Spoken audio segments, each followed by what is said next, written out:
আপনি যে সংস্কারের কথা বলেন, এই সব সংস্কার প্রশ্নে নতুন বাংলাদেশের করে প্রশ্নে আমাদের নেতা তারেক রহমান আপনার সরকারের থেকে অন্য অন্য রাজনৈতিক দল থেকে এক ধাপ আমরা এগিয়ে গিয়েছি এই সব বিষয়ে নতুন বাংলাদেশ গড়বার জন্য।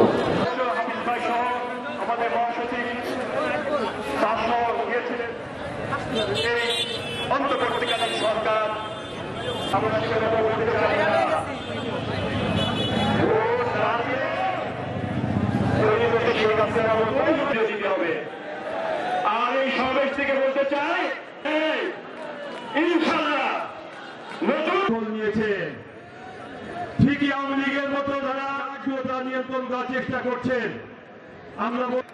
আমরা সাবধান করে দিতে চাই। ছাত্র নাম দিয়ে কিছু অছাত্র আমরা জানি জাতীয়তাবাদী ছাত্র দল সকল ছাত্রকে সাথে নিয়ে তা রুখে দেবে ইনশাআল্লাহ। এবং যেখানে এই টাইপের ঘটনা ঘটবে সেখানে প্রতিরোধ করতে হবে, সেখানে প্রতিবাদ করতে হবে। সেই সাথে আমরা আছি, থাকবো ইনশাআল্লাহ জনগণের পক্ষে।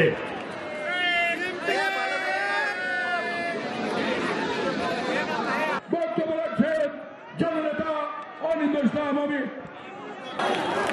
দীর্ঘদিন পর আয়োজনের মধ্যমণি বাংলাদেশ জাতীয়তাবাদী দলের বীর বিক্রম